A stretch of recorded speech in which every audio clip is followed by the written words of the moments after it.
From the devastated there 'twas said to lie, the sea route to the Orient for which so many died, seeking gold and glory, leaving weathered, broken bones, and a long forgotten lonely cairn of stones.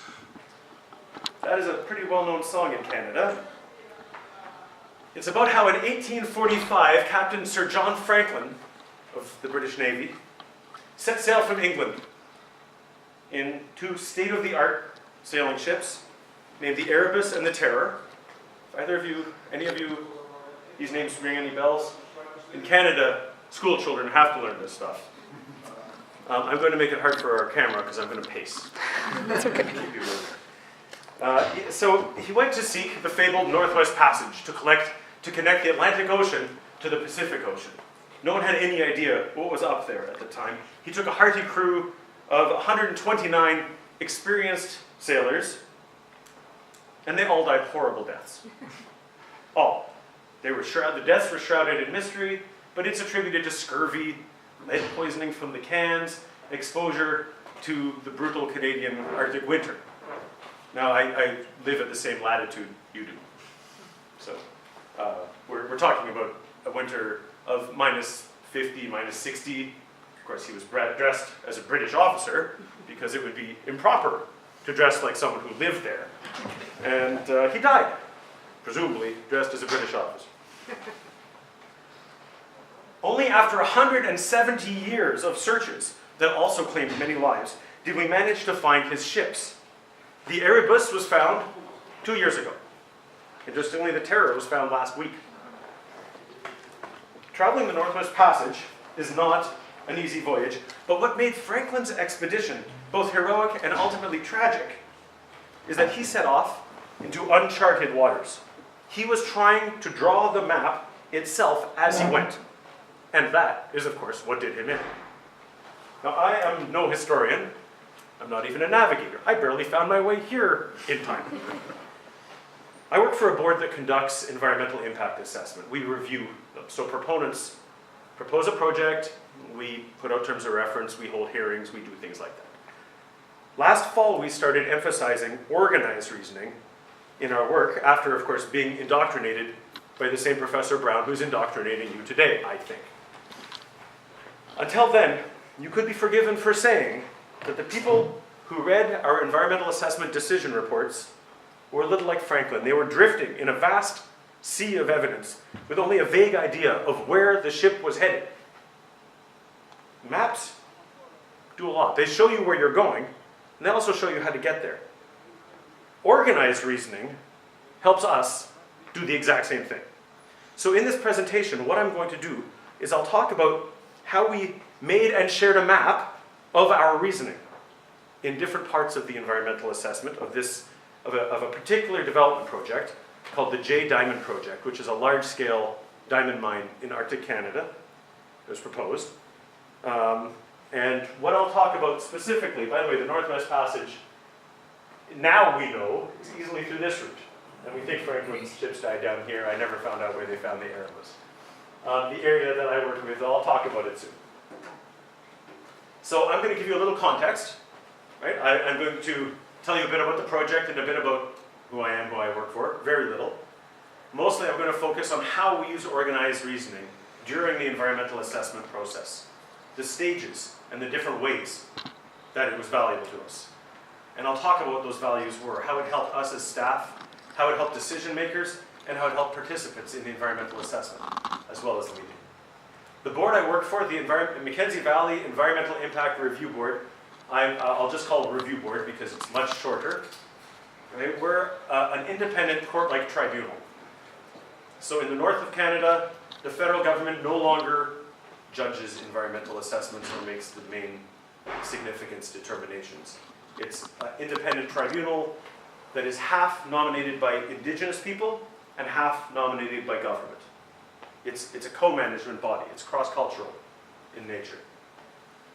We only deal with 4 or 5 projects a year. We do not issue hundreds of authorizations, other people do. We just look at the big or the controversial things, the things that get sent up to us, or that we grab ourselves.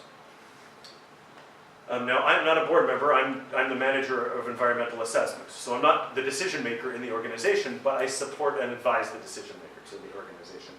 And what we look at is whether or not a proposed project is likely to have significant adverse impacts on people or on the land.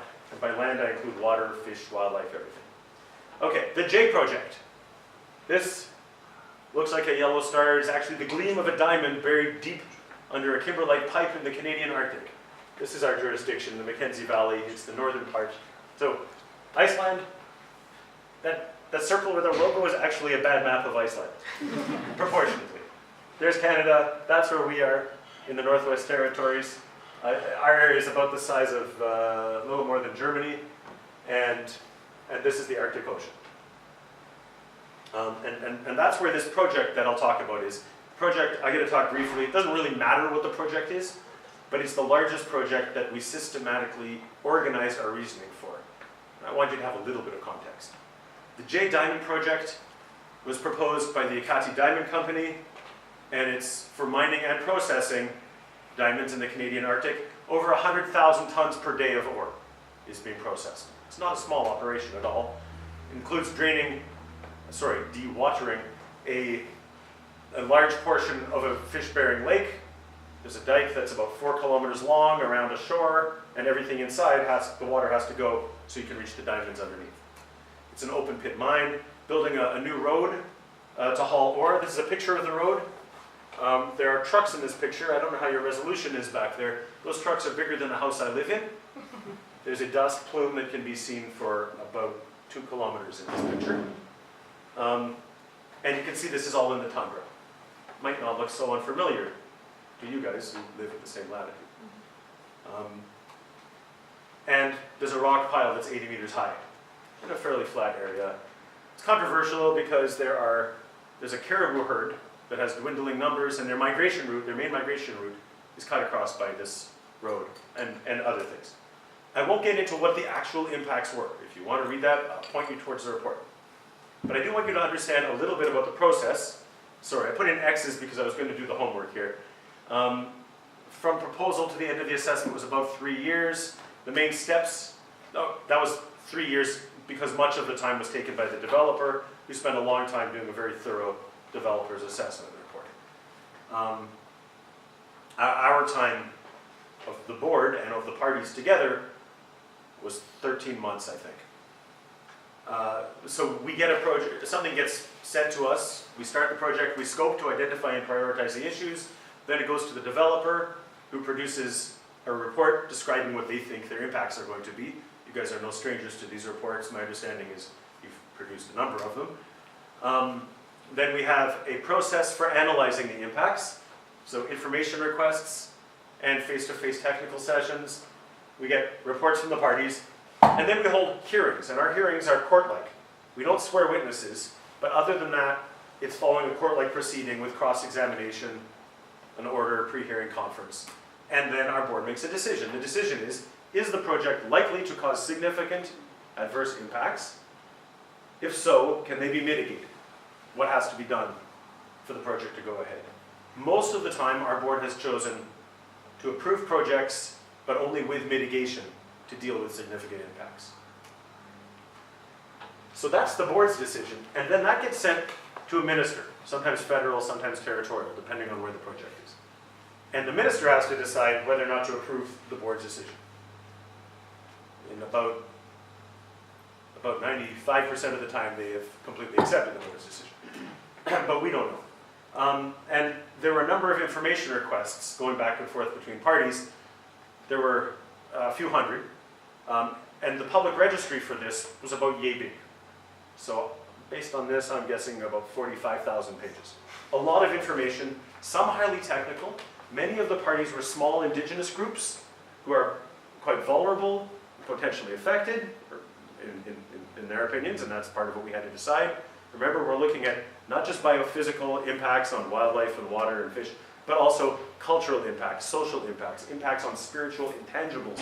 It's a very broad assessment. And so we're bringing all that evidence to bear in our decision making. We held hearings in 4 different communities. One of them was in a different territory, but it was downstream. Okay, that's all. I'm not going to teach you everything about our assessment process. I just want you to understand what we do and how we use this. So that's the setting, that's the context. Now we get to the interesting new stuff. We use organized reasoning at several stages in the environmental assessment process, and I'm going to talk to you about how we used it in each one.